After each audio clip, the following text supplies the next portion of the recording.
It's time more of us talked openly about how we're feeling. I'm Ruth Slessor, and here's some thoughts because I'm not always feeling okay. The way our lives changed this year has both been collective and individual. Some have felt overwhelmed, others loved working from home. We're all different.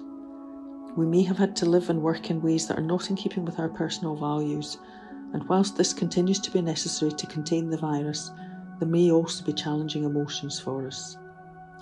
As a Staff Hub peer supporter, I thought it might be useful to share how I've experienced the roller coaster of the last 6 months. Initially I was quite accepting, as you could see the lockdown coming. Keeping the garden tidy, planting veg, walking, helping neighbours out meant I felt okay. Then I became unwell with what I thought was COVID-19. Aching head, sleeping lots, not bothering with my usual mindfulness meditation. After a few days I thought I was recovered and went back to the garden, but too much too soon. I felt terrible, worse with breathlessness, dry cough, exhaustion. Later, as I lay on the sofa hearing the increased rates of infection, hospital admission, rising death toll, I became aware of sensations in my chest. This was real. Was I going to need hospital? I wondered if it was a worsening of my symptoms or something else. It gradually came to me.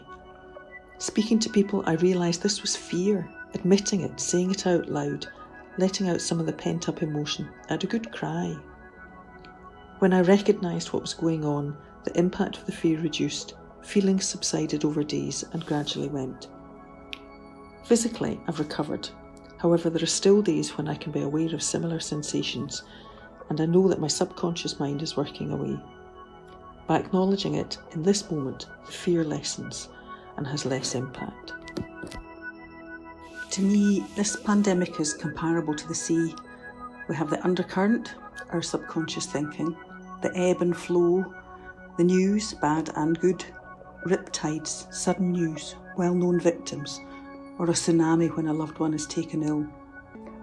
Perhaps what might help us all is to recognise that we're all in the same boat, perhaps with different weather conditions.